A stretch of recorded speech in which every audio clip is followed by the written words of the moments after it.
He's aware that he's got a shorter range of motion, and so that kind of inhibits the dog from like straying. But the other counter to that is people tend to use the leash subconsciously, and then that's what causes the pulling. So tension back tells the dog to pull, and then e-collar says don't pull, right? So if you take him off leash, there's nothing that communicates to him to pull, because there's no counter tension, right?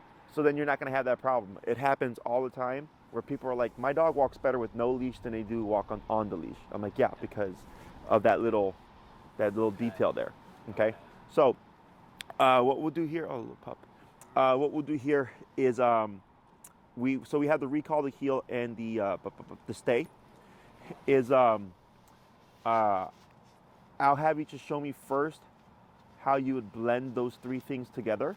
Make sure we're not practicing any bad habits, because people sometimes do get confused, or like will think one thing and then ends up being counterproductive. So this way, yep. So at this way, and if he does really well towards the end, we'll take him off. And then, like, let's say you're working with Lucky in the future and you feel like something gets kind of sloppy, maybe it's the stay or whatever, is you would go back to short leash, start from ground zero. He's just going to progress much more quickly. And then you'll switch to your long leash, and then you go back to no leash, okay? Because that can happen sometimes if someone's practicing something incorrectly, and then they mess up a command, but then they try to keep it completely off leash. You need the leash to give you physical means of reinforcing. So then you just go back to square one and then work your way back up to where you were.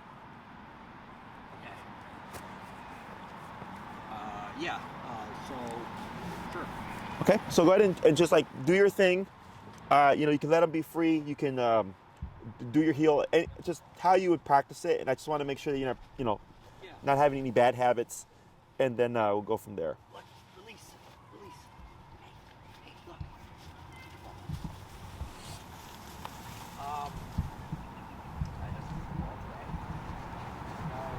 Hey, look. So, yeah. All right. Lucky. Over here.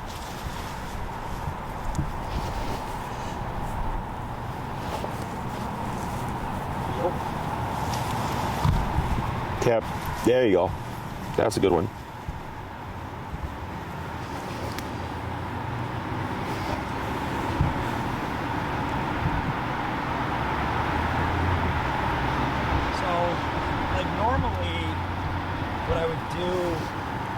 I would just be like walking him, and then we'd probably get to like a field and tell him to stay.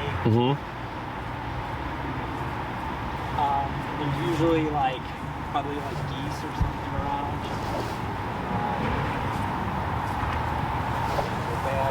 Release. But normally he chases after. You chase after the animal, right? Yeah. Right. Go ahead. So if you see him get stuck like this, when you release him, just give him a tug on the leash, and that should get him moving. Go ahead. There you go. Now, when you do your stays, so I'm gonna have you, because we're still doing the step away kind of like this. Okay. What I'm gonna have you do is you're gonna pop him in the heel. You're gonna walk around, come to a stop, and when you give him the stay, you're just gonna walk straight forward, but using that right leg, we're gonna see what he does. Okay. So instead of going like this to face him, you would just step forward, but it'd be with that right foot still. Yeah, and I think that's probably where we have issues. Is the biggest thing is I'll also pop him in the stay before we enter the dog park. In the little. Sure. And he always wants to. Sure. And he's been a little better, but he's not the greatest thing. Sure. So what does that tell us there? Higher number? Yeah. Because remember the first day how he kept trying to run back to you? Yeah. And then I think we were 70s or a little bit higher before he finally started sitting still, right? And that was just to get him to not follow you. Yeah. So use that as a reference point of oh, when I go to the dog park, I might be in that range to actually get him to hold that stay. Okay? So what were we going to do? So you're going to go ahead and pop in the heel. You'll go ahead and just circle around, come to a stop. And instead of doing, stay like this, you're gonna say stay, and then you're gonna move like this. Okay, so you just it's a normal movement, and we're gonna see if he holds, because it looks like heel.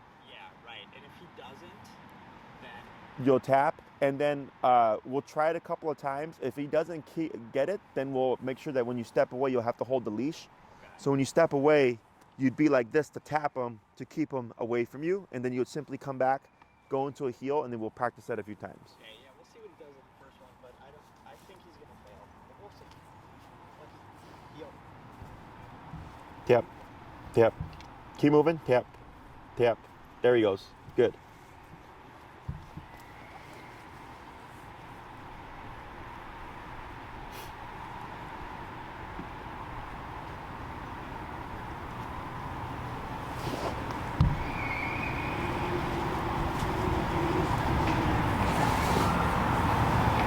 Stay. Yeah, like that. Well, So we're gonna try that sequence, excuse me, 2 more times, okay? Just to make sure it's consistent. That wasn't like a fluke, but that was good. He didn't even hesitate. Like, he didn't even like flinch or anything. yeah, I think too. This is similar to what we normally do, but it's not like necessarily. So I think he kind of has it stuck in his head because he didn't really come with me at first. Oh, sure, with the, yeah.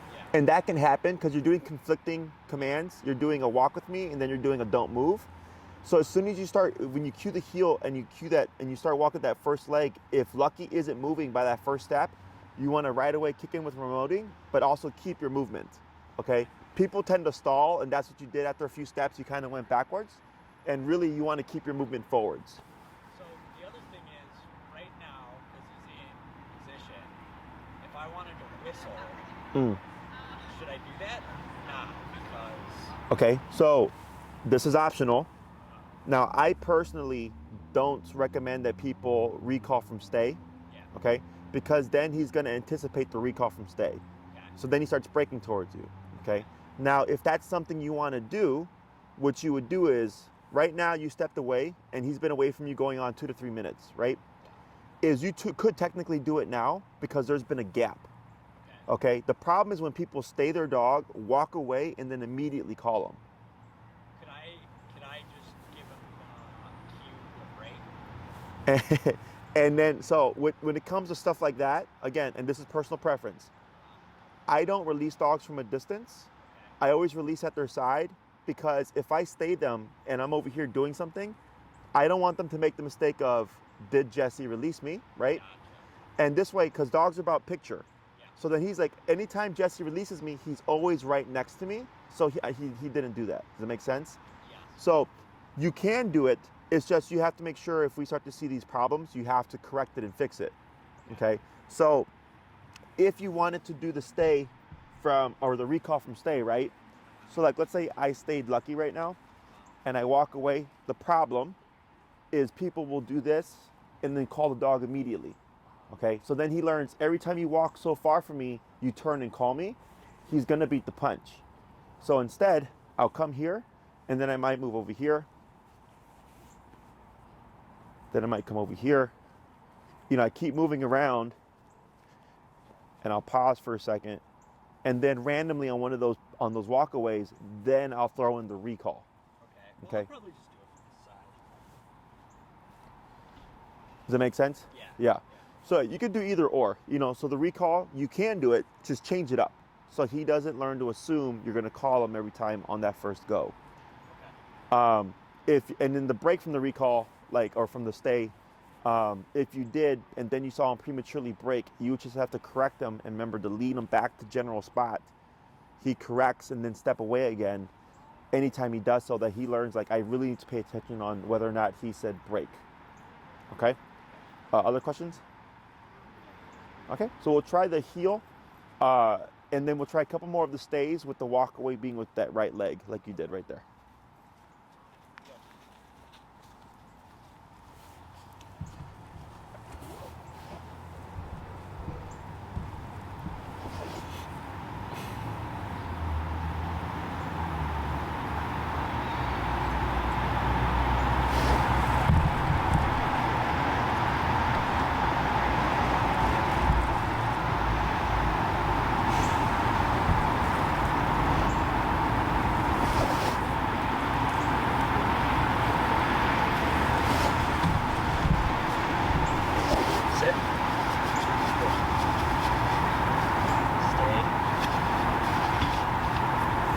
Good. You'll just walk around and then like come back and pet him, then walk away again.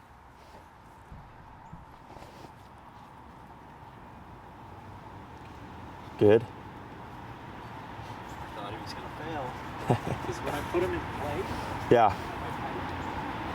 Oh yeah, the place command. How's that going? Is he struggling with the staying aspect? he doesn't like it, so it's hard. What do you see with the place command? So he's just. So we usually do it before we go for a walk. Right? Okay. Right before we're about to go outside. Yep. And he just like starts getting like really nervous because he knows that he's gonna get Remoted, yeah. So I'll tell him, and he'll do it. Like he'll do it. Okay. And you know, I would like sit there, and then I like got up, and he got up, so I had to like remote him. Correct. It's just like when he's on his bed, he just looks like so uncomfortable. Like Sure. So I want him to get like go there and get comfortable, so he's in for a long time. Sure. You know? What's the longest you've done with him? Not long, like minutes and that. Okay. Yeah. So, it could be one of two things. One, if the dog is just used to like complete freedom, Yeah. and then you're countering, and it's like now there's no freedom, Yeah. right? It's just hold here, is you see that happen, and you have to. So longer periods are what helps the dog get over that, because the brain can only stay in that state for so long. So like getting angry, like if something pisses you off, at some point you have to let it go, right? And you might get pissed off again if like something reminds you, or maybe the person who got you upset, you see them again and it just triggers, right? But you can't be away from it and then stay pissed forever. You let it go, right? So here for the dog, when they're being put in a stationary position, in the beginning it's like, I don't like this.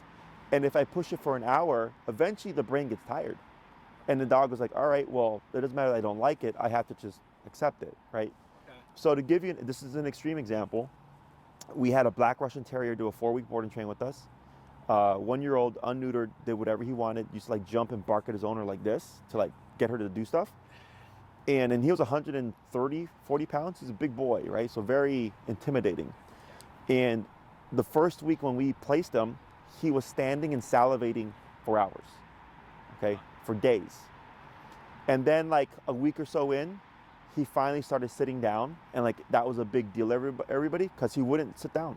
He would just stand there the whole time, just salivating, right? And then like a week later after that, he finally started laying down and like falling asleep. Okay, and that's an extreme case, because he went for a year of his life doing whatever he wanted, right? Nobody told him what to do. No one said, hey, you have to do this.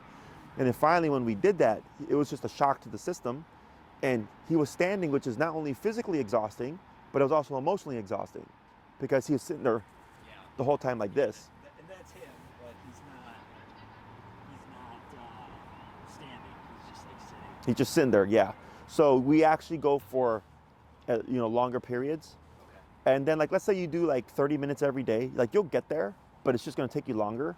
But if you did like with his dog's name was Jaeger, like he would do up to 6 hours a day of stationary work, spread throughout, like, because we open at 7 and we close at 10, so that's 7, 5, was that 12, 15 hours of training. So 6 of those 15 hours, he was doing some kind of stationary work, okay? Yeah, and I can do that because I work from home, so I can just pop in there. Yeah, and that's if like you want to, right? Like everybody's application of the command is going to be different. For him, because he was such a kind of go against like the owner, not in a bad way, but like in like make me kind of do it way, because he was so big, is we really just like slammed them with a lot of just discipline and structure, and then to get over all that stuff. Because if we only did 30 minutes a day, like it took us a week of him doing plays for 6 hours at minimum before we finally cracked him and got him to relax, right? So same thing here. So you could do multiple times a day or just longer periods of time, and eventually he'll get over it. But you're gonna get that initial like shaking and like discomfort until eventually he finds it as a place of rest, Okay, so we'll try one more heel to the walk away, and then we'll move on to another thing. Heel.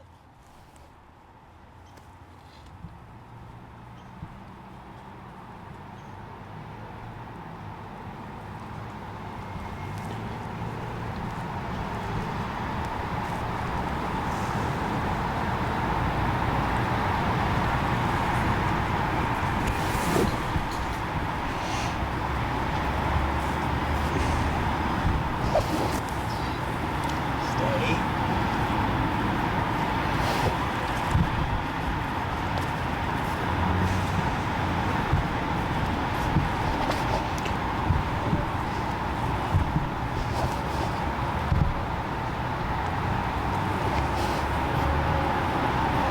Good. Now keep them in that stay. You have that ball still. You're gonna go ahead and just take a step back, so you're stepping on that orange leash, and then I'm gonna have you just, if you can, while he's in that position, just bounce the ball. Right. Nice. Now, try bouncing the ball and walking around him like in a circle. With the ball. Mm-hmm.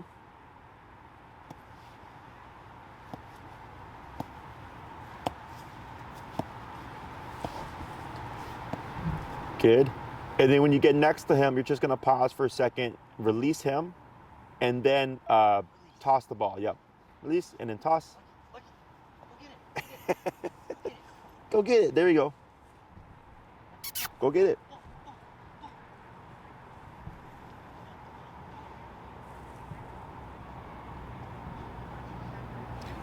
Yeah. Try tossing it again.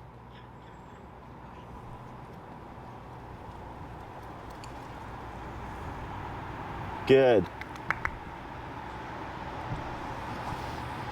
Good. Go ahead and just place him in a sit. Good. And then you're going to bounce again. Should I stay? Nope. Because sit comes with implied stay. Gotcha. Okay. Bounce. Bounce. Yep. Then release. Throw. Go get it. Yep. You might have to run with them a little bit here. Go get it. Go get it. Go.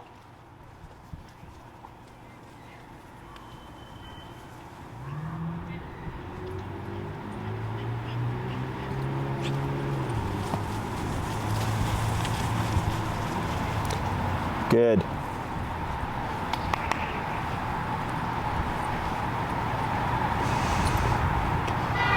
Good. Now go ahead and grab it and just pop them in the heel and just walk for a little bit. Heel. So the other thing is, when I toss the ball and I want him to bring it back, Uh-huh. I don't really use any cue except for like, The clapping? yeah, Yep. because I don't want him to think that, because if I say like, if I do a recall, Uh-huh. I want him to get here like immediately, and I don't care if he has like the ball or. Oh, sure. So, That's fine. yeah. Yeah, the clapping, I just look at it as a way of like incentivizing them to like, just coming with energy or like returning with the ball or whatever. So I think that's perfectly fine. And then also because that's more of like play for us. Yeah. So, if he wants to bring it back, good. If he doesn't, I don't really Who cares? care. Yeah. So.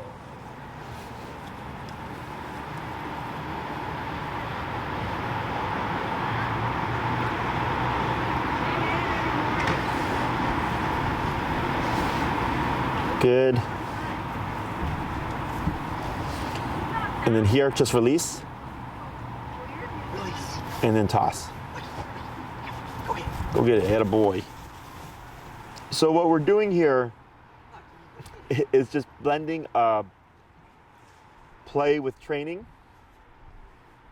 Yeah, it's usually better. Yeah, that's okay. I mean, the other thing is there's an association with me. Like when I'm around, there's a bit more training involved. There you go.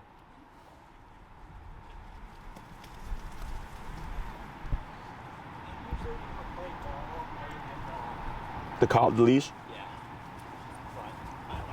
Good. Yeah, and you can take, if you feel good, if you feel comfortable with it, you can take your leash off. Yeah, I think he's We'll see how if he loosens up a bit more.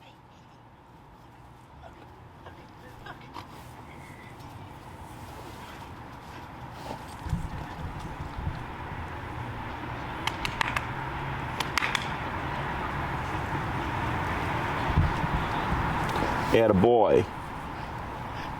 Yeah, just give him a couple of free throws. So if I got a dog with good drive, like good play drive like this, I like to blend the training in with the ball time. Now try this time when you toss it, doing a recall as he's about halfway to 3/4 of the way to the ball.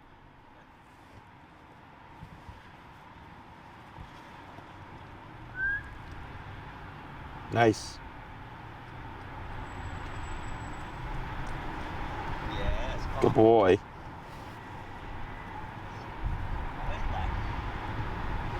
And then release, and then help him find the ball. Go get the ball.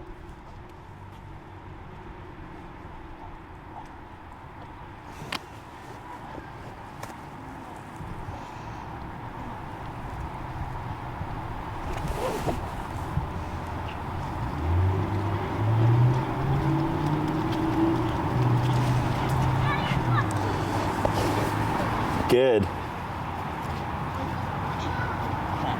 Go ahead and pop him in the heel.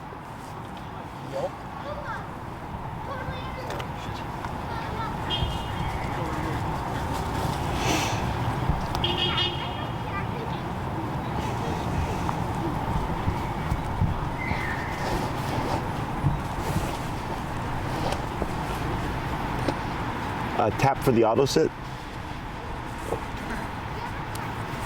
Good. And then here, a stay. Stay.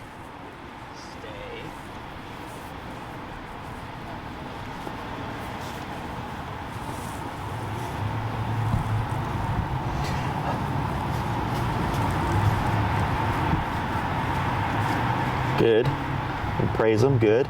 Release. Release.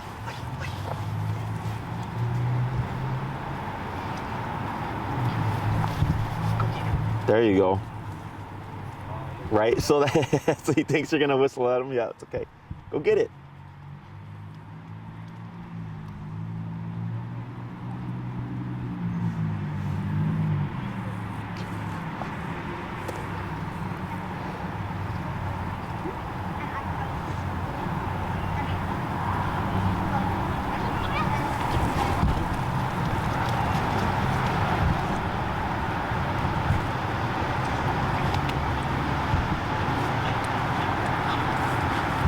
Now, so like right there, when you gave him the release and you start kind of like doing this little movement, have you tried doing the movement but with him in a stationary position? Does it make sense? Like while he's in like a stay or something? Correct. No. Okay, so let's try that. So go ahead and you can pop him in a sit. Sit. What's the number at? 28. You can bring him down. Let's go to 18, considering his sensitivity there. So that so he's in a sit. He technically shouldn't move. Go ahead and grab your ball there. And then what you're gonna do here is, while he's in that stationary position, like, right, like doing all this fun stuff, if he were to move, you would just stop and tap to get him to correct. The moment he corrects, you go back to your movement. He gets up, you stop. You correct, he puts himself back in position. You repeat until he holds it for as long as, like 3 seconds, 5 seconds, whatever, and then release and then throw. Okay? Right. There you go. He's better than I thought. And release? Release. Good. And throw. Yeah, go ahead. Go get it. Go get it.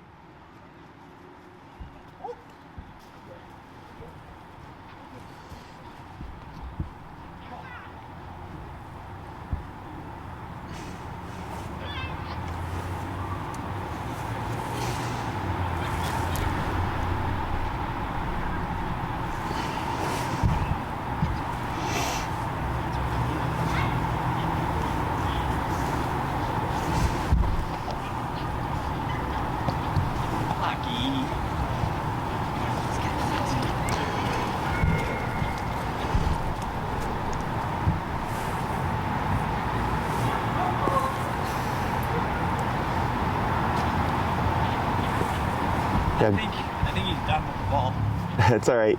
Yeah, as you practice this game more, Yeah. and I think before you said that his drive for the ball is only like a few throws, and eventually like he's kind of done with it. Yeah. Is that right? Yeah. Yeah. Have you tried anything like a tug or like other types of toys? He likes tug, but he pretty much just likes tug with me. Mm-hmm. And he'll chase it a little bit, but it's more he just like wants to tug with me, and he gets all like fired up. Would you say he gets more amped for the tug than the ball? Yeah. So even if, I don't know if you saw, like, You're- sometimes I'll just put it in his mouth, because that gets him like pretty excited. Mm-hmm. Because like he'll want to play tug with this. Usually lucky. Usually he does. Is he released right now, or is he on a command? He's released. Try like another release. Oh, look at this. Who's this guy? Released.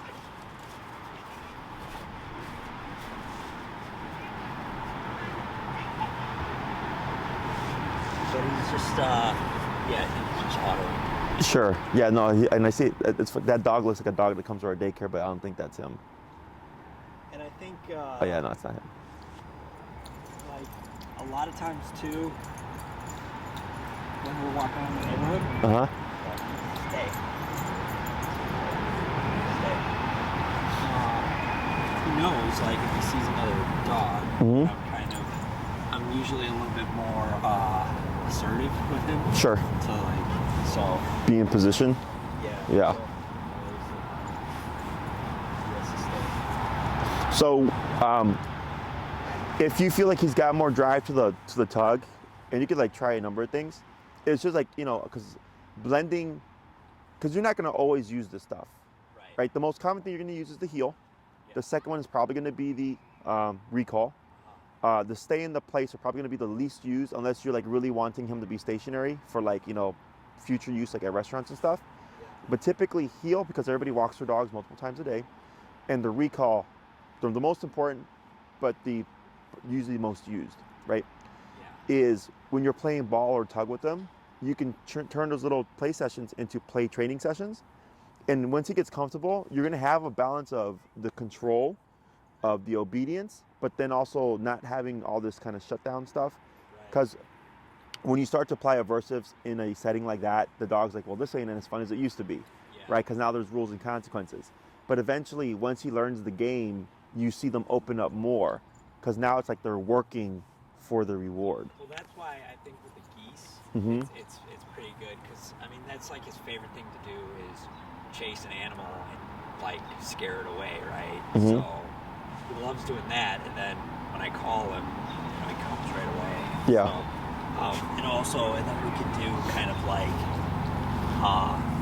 stay like as soon as we get out there, because we usually like approach him, we'll put him in there, stay, Mm-hmm. and then when I let him go, he's usually popping. Like he wants Yeah. to just go. Yeah. So a good thing you can, a good exercise to test them, and I would pop him in a long leash here, is you heel him going straight towards the prey, Okay. right? So like I had a client, we were at Independence Park, and her dog's really squirrel driven. And there was a bunch of squirrels in a tree, and she heeled him, and about from where I'm at to that tree, he just took off, right? Okay. So, but she had him on a long leash, so she just immediately pivoted and corrected, and she had to go up to like 100 before he finally like yipped and then ran back to her leg. Then I told her, walk back to the tree again. And when she went back towards the tree, you could see where he was kind of bucking forward but jumping back, because instinctually he still wanted to do it, Yeah. but he knew that 100 hit was a possibility, right? Yeah. And then once she got close enough to the tree, I had her wait for a moment, like he had to be right in that auto set, and then she released him. So she, walking in a heel directly towards the prey that he's used to is a Yeah. good way to test. And we do like a little bit of that, and so it's good because we're at like the lakefront, and there's like Michigan Ave or Lakeshore Drive over there. Mm-hmm. So there's some spots where it's like, I don't care how good you are, I'm not gonna let you go. Sure, right? 'Cause, sure. it's dangerous. But so yeah, he kind of knows that like he could go over there when he's sent, Mm-hmm. but when he's not. So yeah, those have been some of our better, I guess, tools to use. Yeah. Never release him when you're actively in the heel. So like if you're walking with him towards geese, maybe to test him, I would never, as I'm walking, break or release him. Because he's going to start thinking like, well, when we walk towards geese, sometimes you release me, yeah. And you're going to start to see him preemptively break. That's why we come to that stop, reinforce that auto sit, wait a random amount of time, whether it's a second to 5 seconds, and then release. So it's very defined, it's this to that. Yeah, and I usually pop him in auto sit, and I've been breaking him. And it's just kind of strange because like even when we're at our park and there's nothing around, and I have him in the sit and I break him, he's usually like, oh, now I'm gonna run, and then he's like, well, there's nothing to run to. So it's kind of weird that he's not like here. Yeah. So part of that is potentially because I'm here, because the times that I've been here, we've put him under a lot of pressure. Right. So then he's thinking, well, I'm going to be more cautious with Jesse around because I don't want 70 or whatever as a correction. Or it can just be he's like, outside of the times you've met with me, have you ever come here with Lucky to train? No, right? So there's more comfort in that setting because you've done it so many times. So you might find, let's say you did make a trip here once a week. Over time, he would open up and be like he is over there here. Okay. But right now, this is associated to school. So there's nothing to be super excited about. Okay? You're training only as good as the environments you practice in. Okay? So I may have said it before, I'll say it again. If you only practice at that park near your home, he'll be great there. And then you go to like a different park, maybe like Millennium Park or something, and all of a sudden, hey, my dog's not as great. So your assumption should be, anytime I go somewhere new, bring your long line, okay? And practice all your stuff there, because you might see him test the boundary more. All of a sudden, he's not healing like he's supposed to. Guess what the answer is going to be? Higher number. Yes, right? It's always going to be the answer. And eventually, you practice at so many places, you can go somewhere completely new in a completely different state, and your obedience is going to be functional from the get-go. Yeah, and I've definitely noticed just when I went to my parents over Thanksgiving, right? So as soon as we get outside on the walk, he wants to go and explore, and he's not. But in my neighborhood, when we're walking, he's defaulting. Yeah. So and it's super common. Dogs don't transfer obedience, so heel in your neighborhood and heel here, different than heel by your parents' place, right? And then so now he's like, all this new stimuli is that you just need to make the obedience meaningful enough that he obeys there like he would obey here. And in the beginning, like let's say your number is 35, and that gives you the perfect heel in the city. But then when you go to your parents' house, maybe the first few days your number is 45, but then all of a sudden, once it registers, it goes back to 35, like it would be here in the city. Does that make sense? Because now he respects the command like he does here, but it's just going to require a bit more power in the beginning. Unless, like I had another client recently, she took her dog to like this trail or something, and the dog's great in the city and stuff. She was like, it was terrible. And she was like, there was a bunch of off-leash dogs, there was like all this stuff going on. And I was like, well, how high did you go? And then she's like, I only went as high as like 50 to 70. But we've been as high as 90 to 100. Yeah. So then I was like, how come you didn't go higher? And she's like, why? I was concerned that I was gonna like ruin the dog. I'm like, no. I was like, you just, if anything, put the leash on so we limit the number of mistakes the dog can do. You raise the number, because we've been there before in this setting. That's why you got really good here, to transfer it to that setting. Okay? But it's super common. Dogs don't generalize when it comes to obedience, but they do generalize from experience when it comes to behavior. Okay. So what that means is like, sit at Oz is different from sit at like PetSmart, or sit in the neighborhood, or sit at your parents' house, right? But like, let's say a dog, because has happened to quite a few clients, a dog attacks their dog off leash, right? And now the next day, whenever their dog sees another dog, they're lunging and barking. That they generalize, I don't trust every dog I see now, or any dog I see. Whereas they won't generalize the sit in different settings. Okay. that, oh, sit is the same thing at Oz as it is in the neighborhood, and it's the same thing at, you know, grandparents' house. They don't generalize obedience, but they generalize behavior. Yeah. So, or like, let's say a dog has a very traumatic experience with a male figure. Yeah. And then all of a sudden they don't like any human males. Okay. They're generalizing a behavior, but not, you know, again, not with obedience stuff. So. So when he plays with another dog, Mm-hmm. he is very vocal. He tries to. Sure. He likes to bark, and I think it's because he wants them to like chase. Sure. Like, I think his thing is like, I'm gonna bark, and you're gonna get frustrated and try to chase me. How do I make that like, I guess more like black and white, right? So I think we've kind of talked about this before, but I can't remember what we said. Because like at a certain point, I want him to be quiet, right? Like I'll let a couple of barks go. Sure. But if he's just like bark, bark, bark, and the other dog doesn't want to play, Sure. then I tell him quiet, and I expect him to be quiet. Sure. So is that like the right way to handle that? I don't know. So there's a couple of answers here.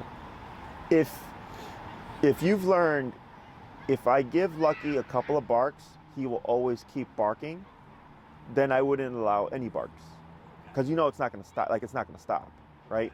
Because a dog will learn, like, and you can't say quiet. That's technically incorrect, right? You can let 2 barks go, and then after that you say quiet, and then it's expected that he stops, right? But you can't have him stop and also want to keep engaging with the dog.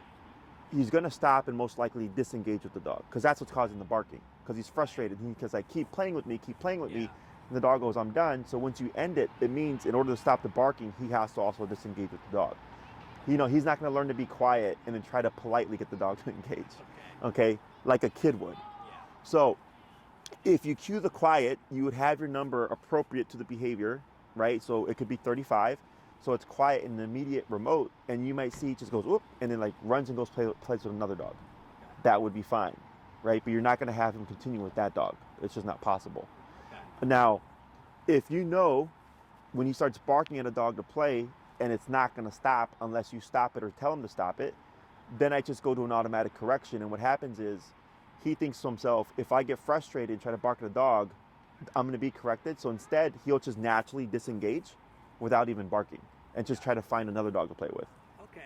Does it make sense? Yeah. And there's no right or wrong answer. It's just, what's your preference? If your preference is, no, I want to give him a couple of barks because maybe the dog will engage, then I go, that's fine. You have your quiet cue.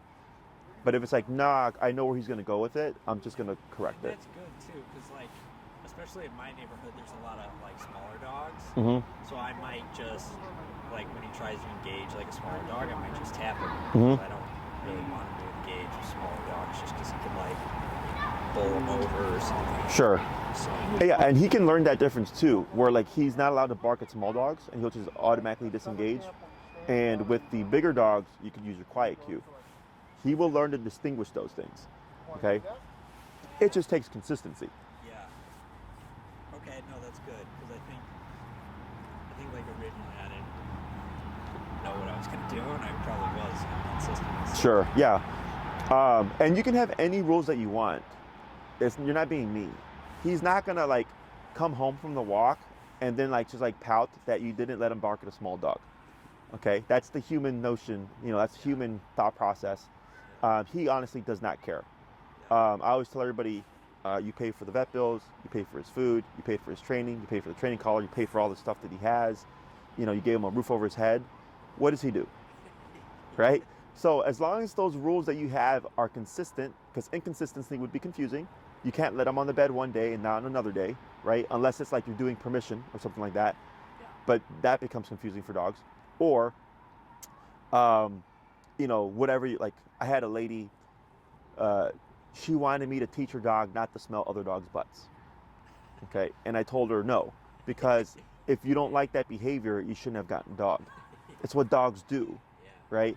So as long as it's, you know, it's nothing against the dog, and like, let's say for instance prey drive, I don't want to shut down prey drive, right? We want to harness it. But I've had some dogs whose prey drive is so crazy that the owner does have to harshly provide consequence, because a dog, they will lose their dog otherwise. But it's not because I'm ultimately trying to crush it. It's because the dog's just that crazy for squirrels or rabbits or whatever. It needs to be harsher, you know? So everything's appropriate to the dog. But as long as, you know, obviously he's got all this stuff at no work on his part, you can have any rules. And if you want to change a rule, it's perfectly fine.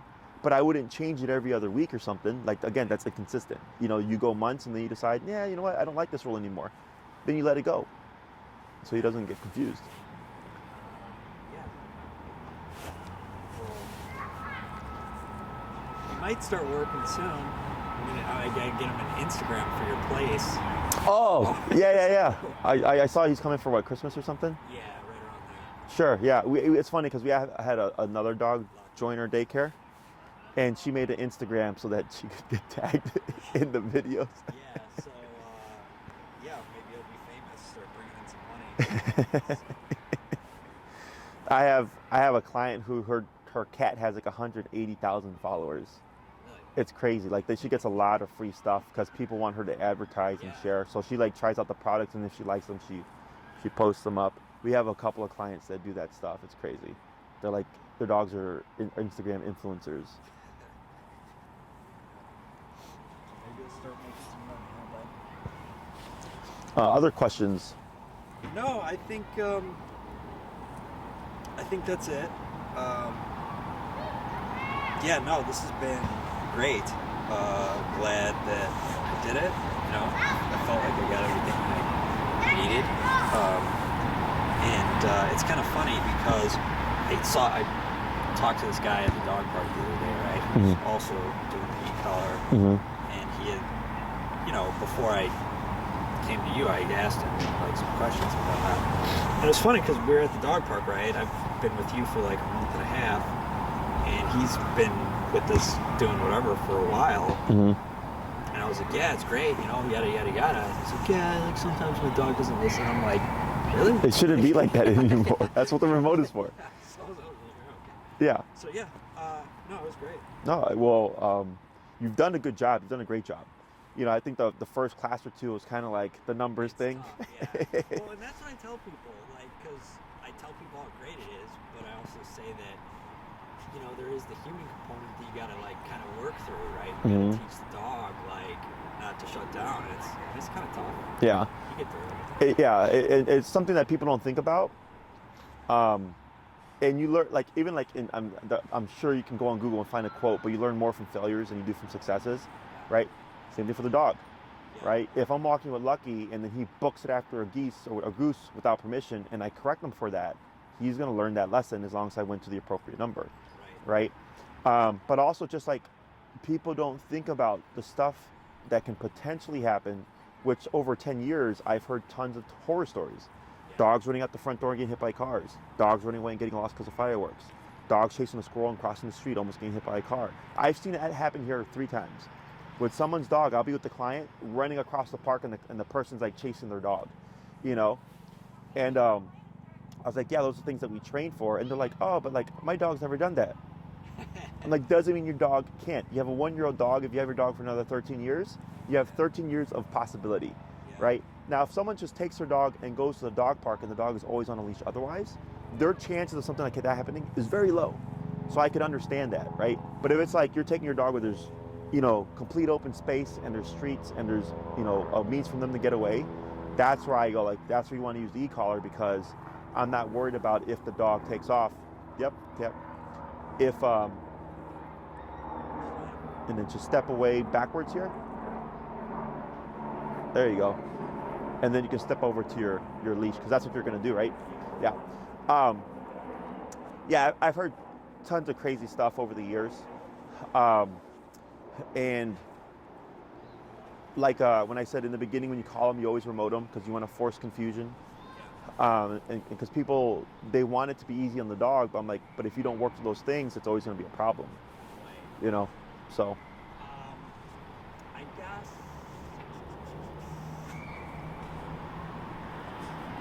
Have you ever seen, like, so going forward, right, as things become less frequent? Oh, sure. Does it become almost like an issue of them, like, forgetting ever? Or? No, because if you're using this on a regular basis, That's what keeps it in their head. Okay. So that's why I was saying, if you play ball with him or tug with him, that's a great time to blend tug with training. Okay. So you're keeping everything on its toes, Yeah. right? Or if you walk with him and heel and you go to the park and you're practicing your recall at the park when he's chasing geese and stuff, you're keeping it applicable because you're using it. It's when people go like months without using it and then come back expecting their dog to be at the same page they were prior, that's a problem. Now, one thing, I don't know if I've told you this, but before I forget, is something that I like to do is once you feel like his recall is solid, Yeah. pop him on a long leash, go out for a walk, whatever, give him the freedom for like 20, 30 minutes, and then max out your collar, okay? And with no word, max it out. With no words, 127, you're gonna remote him, pop, pop, pop, okay? And you're gonna see what does he do. You're gonna get a yip for sure, okay? Now, if he tries to run away, he's on the leash, you're gonna work him at 127 and make him return. There's no come word here, okay? Or you 127 and he 180s to you, okay? The reason why I do this is it's controlled context. In case of an emergency, if he's going, you're gonna be 127, okay? So if you've already done this outside of the problem, in that moment, it's gonna be so much easier for him to figure out what to do because you've already done it. He's gonna go, crap, 127, run back to dad, right? The other problem is you, right? That in the moment, if he's running away and you're panicking, Gonna go to like 40. Yeah, and you're not gonna have that window. You're gonna have to go straight to 127 and make it happen. So there's the emotional component on the dog, do they panic? And there's the emotional component of the owner, do they panic? And we don't want two animals panicking, right? So if you've already done it before and he's already done it before, much less likely that we're gonna have a failure at that moment, okay? And I've had several clients have something happen and they have to 127 their dog, okay? So you don't have to, it's a suggestion, and I only do it with the recall. Okay? Because that's the one command that it has to happen in case of an emergency, okay? So you would, continue practicing, training a couple more months, and when you feel like, man, I think Lucky is really solid, the reason why I say to do that is because if you 127 him, he really should just 180 to you. Right. So you're not having to worry about, do I have to keep remoting him to make him return, which is even more shitty for the owner. Yeah. Or you can, just opt not to, but just know that in an emergency situation, the only thing you're going to have is that tool, and you have to force the return, and you're most likely going to be using a lot of power. Okay? Other questions? No, I don't think so. All right. Good job.